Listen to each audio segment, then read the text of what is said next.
Louvem-te os lábios do estrangeiro, e não os teus. Esse é o texto de Provérbios 27, versículo 2. Quem aqui nunca se deparou com uma pessoa que gosta de gritar aos quatro cantos as suas virtudes, as suas capacidades, a sua eficiência? No entanto, Provérbios 27, versículo 2, o sábio nos orienta a permitir que as pessoas louvem as nossas virtudes, que elas falem de nós e não nós mesmos. Provérbios é um livro que combate o tolo e exalta a sabedoria. Partindo deste princípio, entendemos então que o sábio ele fica em silêncio, mesmo quando as pessoas o elogiam. E quando a pessoa resolve abrir a boca para falar as suas virtudes, gritar aos quatro cantos as suas eficiências, ela então está se colocando na posição de um tolo. Mas existe alguém que de fato pode falar de nós sem se enganar.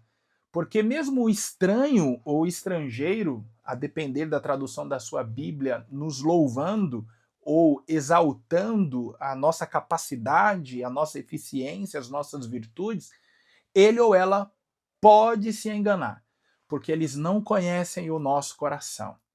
Se a Bíblia diz que o estrangeiro pode nos louvar e ainda assim ele se enganar, quanto mais nós mesmos. Muitas pessoas pensam ser boas naquilo ou em outras coisas, mas na verdade não são boas.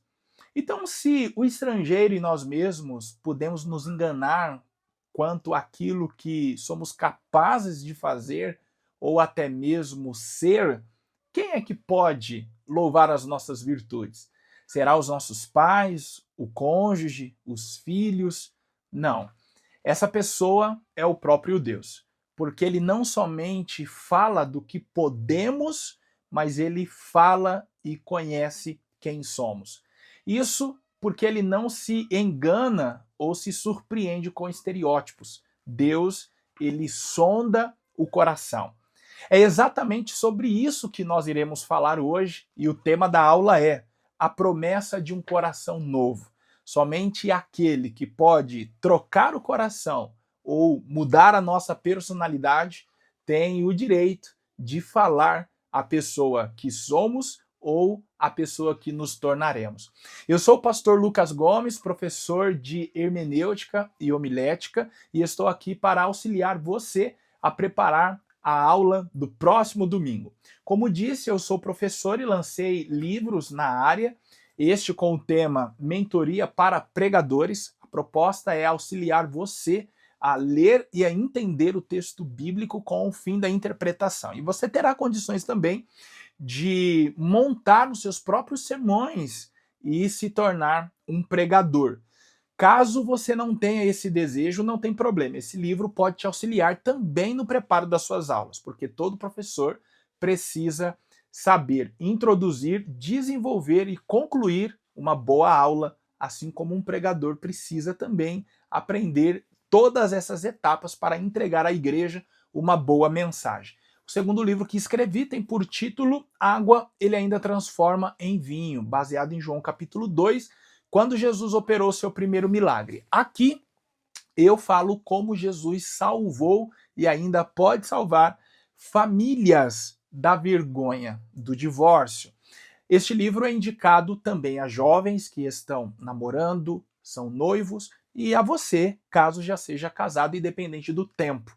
Eu trato algumas questões aqui enigmáticas, como, por exemplo, onde estava o mestre Sala enquanto o casamento acontecia e o vinho acabava. Lembra que ele chegou só no final, provou do vinho que Jesus transformou e, sem saber de nada, disse ao noivo: todo mundo serve o bom vinho no início e no final o de péssima qualidade. Mas você, até o momento, tem preservado de bom para as pessoas que aqui estão. Mas não sabia ele que era água transformada em vinho. Então, onde este homem estava, já que ele era o responsável pelo casamento? E também, outra pergunta que respondo aqui é: por que o vinho acabou?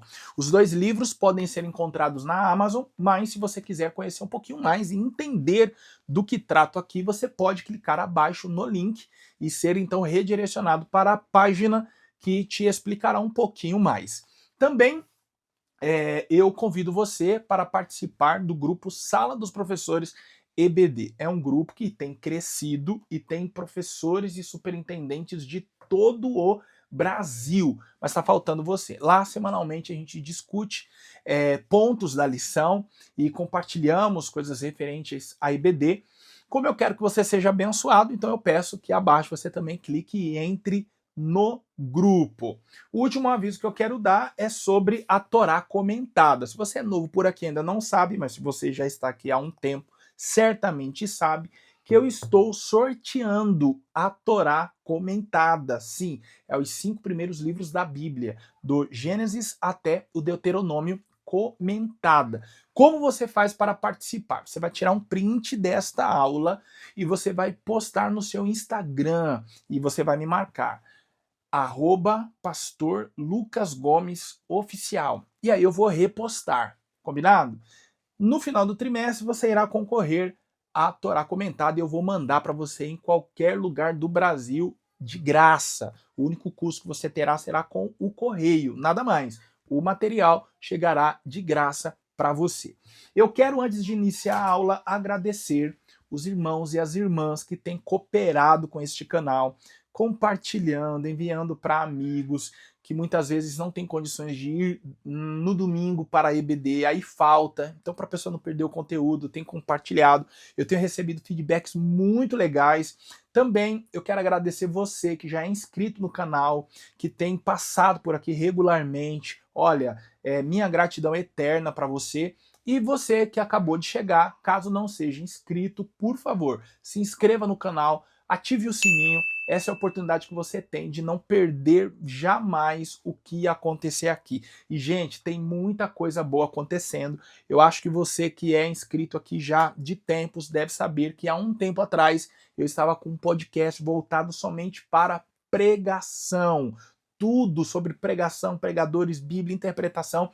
E eu tenho uma boa notícia. Vou voltar. Na semana que vem já começo a gravar, tá tudo organizado e eu tenho certeza que vai ser uma benção na sua vida, certo? Então vamos lá. Lição de número 7, a promessa de um coração novo. O primeiro entendimento que nós temos que ter é que quando a Bíblia fala de coração, ela não está se referindo ao órgão, ela está se referindo a nós, ela está se referindo ao homem como um todo, ao seu interior, está falando da sua essência, está falando não do que nós podemos ver exteriormente, mas está falando do homem interiormente. É por isso que eu comecei a aula de hoje falando do texto de Provérbios 27, versículo 2. Louvem-te os lábios do estranho e não os teus. Por quê? Porque nós, quando falamos de nós mesmos, além de transmitirmos um ar de arrogância, podemos nos enganar. Alguém olhar e dizer assim, não, ele não é tudo isso que está dizendo. Igualmente, quando você fala muito do que você é eficiente. Então deixe que as pessoas falem. Mas ainda assim nós temos que reconhecer que as pessoas podem errar no seu juízo de valor, quer para questões boas ou ruins ao nosso respeito. No entanto, Deus não se engana. Por quê? Ele conhece e sonda o nosso coração. Então, no primeiro tópico, que fala sobre o coração na perspectiva bíblica, nós temos aqui o entendimento de que Deus é aquele que nos conhece, é aquele que sonda o nosso coração. Por quê? A Bíblia está se querendo dizer com isso que Deus sabe quem somos.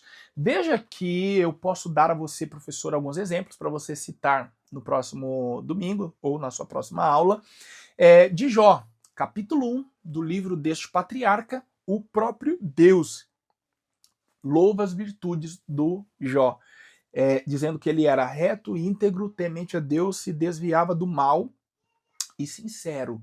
Então, o próprio Deus ali lista 5 características do patriarca. Gente, é Deus que está falando. Não foi a esposa, não foi os filhos, não foram os amigos, mas foram Deus. Os amigos se enganaram quanto ao caráter de Jó. Veja que o livro todo é eles pressionando o patriarca para que ele confessasse o seu pecado, para que então eles entendessem a razão da prova que o Jó estava passando. Porque na cabeça deles, alguém só poderia ser aprovado daquela maneira se tivesse pecado contra Deus. Só que Jó não tinha pecado. Então eles se enganaram concernente ao caráter de Jó. Pensaram que ele era um mau caráter, tinha pecado contra Deus. Então veja que os amigos, aqueles que estavam perto, se enganaram, mas Deus não se enganou. Igualmente, nós temos um outro texto na Bíblia onde o Senhor mostra Abraão como seu amigo. Então, veja, para Deus chamar alguém de amigo, é porque de fato esse homem é um amigo. Eu posso me enganar ao chamar alguém de amigo, eu posso ser traído por essa pessoa. Mas Deus chamou Abraão de meu amigo. E ainda, lá em Gênesis capítulo 18, a pergunta que o Senhor fez a si foi: esconderei eu a Abraão o que faço? Então Deus desceu para revelar a Abraão que iria destruir Sodoma e Gomorra. Então veja que Deus, ele jamais se engana quanto às pessoas. E aí, no primeiro tópico, nós temos aqui o entendimento do texto de Paulo aos Romanos, capítulo 2, versos 25 a 29. Eu vou ler para você, porque pode ser que você esteja no carro, no trem, no metrô, ou não esteja de posse da revista ou a Bíblia agora, então eu vou ler para você.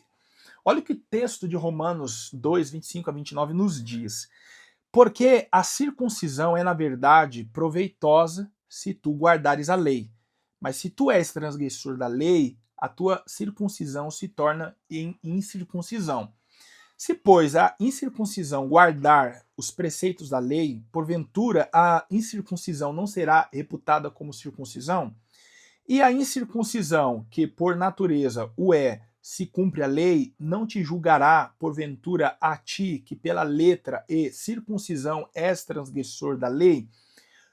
Porque não é judeu o que o é exteriormente, nem é circuncisão o que o é exteriormente na carne, mas é judeu o que o é no interior, e circuncisão a que é do coração, no espírito, não na letra, cujo louvor não provém dos homens, mas de Deus. Primeiro ponto que a gente precisa entender aqui logo de cara para essa aula ser um sucesso no próximo domingo é o que é a circuncisão. Segundo, o que ela simbolizava, tá? E se nos dias de hoje devemos ou não ser circuncidados. Vamos lá para o primeiro ponto. O que era a circuncisão? Era uma cirurgia feita no mundo antigo, lá na região da Mesopotâmia, em todo menino assim que nascia, ou, como em outros povos, durante a vida mesmo. Era uma cirurgia onde se retirava do órgão genital masculino o prepúcio, tá? E aí, então, essa cirurgia, ela servia para evitar muitas bactérias que poderiam surgir na região da genitália masculina. Então era uma questão de higiene. Esse é o primeiro ponto. Hoje nós podemos comparar a circuncisão à cirurgia de fimose, tá? Todo homem precisa fazê-la? Não, somente aqueles que nascem com a cabeça da glande coberta. Muito bem. Então eu estou usando aqui termos técnicos que, sendo ditos na igreja, não vai ferir a moral de ninguém, de pessoa alguma. Tá? Você pode compartilhar dessa mesma forma que eu estou falando para você, sem preocupações, não vai escandalizar ninguém, tá? Até porque todo mundo sabe já do que você estará falando. E aí Deus toma isto e diz a Abraão que ele deveria circuncidar os seus filhos e a partir de então todos os seus descendentes também deveriam ser circuncidados, todos os meninos ao 8º dia de nascimento.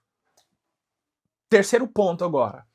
Essa cirurgia, essa marca que o menino teria, seria um símbolo da aliança de Deus com Abraão.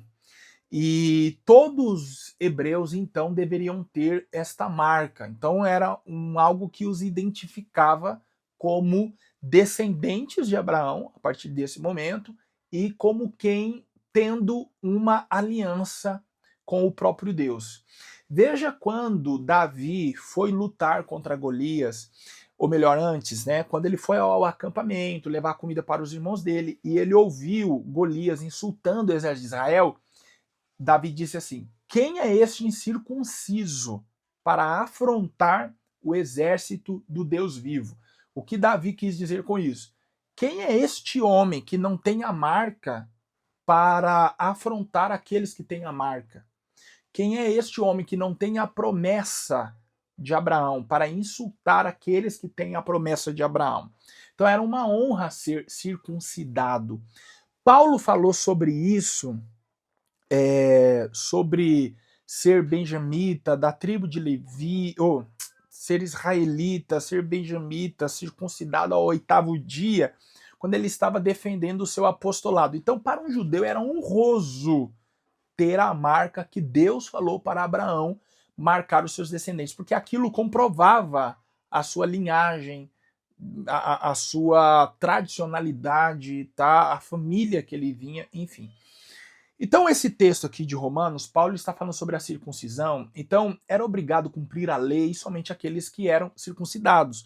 Quem não era circuncidado quer dizer que ele não fazia parte do povo de Israel, então ele não era obrigado a cumprir a lei. No entanto, Paulo diz, se uma pessoa que não era circuncidada, aí ele usa o termo assim, ó, se a incircuncisão cumpre a lei, então assim, ó, se uma pessoa que não era circuncidada, logo, não pertencia ao povo de Israel, mas naturalmente cumpria as coisas concernentes à lei, logo, aquilo que não era lei para ela passava a ser lei. Então ela seria posta na mesma balança de uma pessoa circuncidada. Por quê? O que estava sendo em jogo ali não é se ela era circuncidada ou não, mas se ela era cumpridora da lei ou não. Igualmente, um circuncidado, se ele deixasse de cumprir os pontos da lei, ele seria punido tal qual aquele que não era circuncidado e era desobediente. Então a grande questão aqui é se essa pessoa ela era cumpridora ou não da lei. E aí Paulo garante dizendo que não é judeu somente aquele que é circuncidado, o judeu no exterior, aquele que tem a marca visível, mas aquele que a cumpre interiormente. Então este é o judeu verdadeiro. E aí ele poderia ter ou não essa marca exterior. O que estava em jogo é se ele era obediente a Deus e a sua palavra. Então, esse texto de Paulo aos Romanos vai de encontro à profecia de Jeremias, capítulo 31, de versos 31 a 34. Veja o que ela diz. Eis que dias vêm, diz o Senhor, em que farei um concerto novo com a casa de Israel e com a casa de Judá. Por que um concerto novo? Uma aliança nova. Qual era a antiga? Aquela feita com os pais no deserto, no Monte Sinai. Não conforme o concerto que fiz com seus pais no dia em que os tomei pela mão para os tirar da terra do Egito, porquanto eles invalidaram o meu concerto, apesar de eu os haver desposado, diz o Senhor. Mas este é o concerto que farei com a casa de Israel, depois daqueles dias, diz o Senhor. Porei a minha lei no seu interior e a escreverei no seu coração, e eu serei o seu Deus e eles serão o meu povo. A antiga aliança, a lei foi escrita em tábuas de pedra. Agora Deus disse que faria com a casa de Israel uma nova aliança, e essa nova aliança não seria mais exterior, ela seria interior, gravada no coração. Então ali Deus estava dizendo que o povo nunca mais pecaria sobre ele. Então logo está falando de uma predisposição a obedecerem a Deus. Por quê? Porque a lei estaria gravada no interior. Então aqui já não é mais se ele cumpre ou não o que está na pedra, mas se ele cumpre o que está dentro de si. Então, estando gravado em seu coração, na sua própria identidade, ele jamais iria pecar. Então veja que para Deus vale não o que está fora, mas sim o que está dentro. É por isso que, mais uma vez, eu volto a dizer que eu comecei essa aula dizendo sobre nós permitirmos os estranhos nos louvarem, mas nós temos que saber que até os estranhos erram. O único que não erra é Deus, porque ele nos conhece por dentro. E essa nova aliança, obviamente, ela foi selada no Calvário com a morte de Cristo. Então ele é o mediador dessa nova aliança. Moisés foi o mediador da antiga aliança no primeiro momento e agora Cristo é o mediador de uma nova aliança. O segundo tópico nos fala sobre o coração de quem está em Deus. E aí esse coração é um coração inclinado a Deus, é um coração consciente, é um coração, ou melhor, Deus vê esse coração, Deus conhece esse coração. E aí eu quero adiantar para explicar para você o terceiro tópico que diz assim, ó, Deus vê o coração. Olha o que diz Jeremias 20:12. Tu, pois, ó Senhor dos exércitos, que provas os justos e vês os pensamentos e o coração. Veja eu a tua vingança sobre eles, pois te descobri a minha causa. O coração do ser humano é um lugar que poucos podem conhecer, adentrar e contemplar. É o local mais escondido da pessoa. Contudo, a Bíblia diz que Deus vê o coração. Então, quando a Bíblia diz que Deus vê o coração, quer dizer que ele nos sonda no íntimo, no secreto. Ele sabe dos nossos segredos. Já imaginou você chegar para alguém e falar assim, olha, eu conheço o seu maior segredo. Como será que vai reagir essa pessoa? Se ela, de fato, tiver um grande segredo, ela vai ficar preocupada. Se ela não tiver, ela vai ficar desconfiada que tem e alguém está sabendo. E ela vai querer que você fale qual é o segredo. Entende? É muito invasivo você falar do interior de alguém. Deus, por sua vez, pode, a hora que quiser, acessar o nosso interior. Quando aos Hebreus, capítulo 4, versículo 12, a palavra nos diz que a palavra de Deus é viva e eficaz e mais penetrante do que espada alguma de dois gumes e vai até a divisão da alma e do espírito, de juntas e medulas, é o escritor aos Hebreus enfatizando essa verdade, que somente Deus pode sondar o nosso coração. E no interior, Deus não se engana. Ele sabe quem nós somos. Quando Deus disse acerca de Jó que ele era um homem fiel, Jó era um homem fiel. Ninguém mais poderia contradizer, porque Jó era um homem fiel.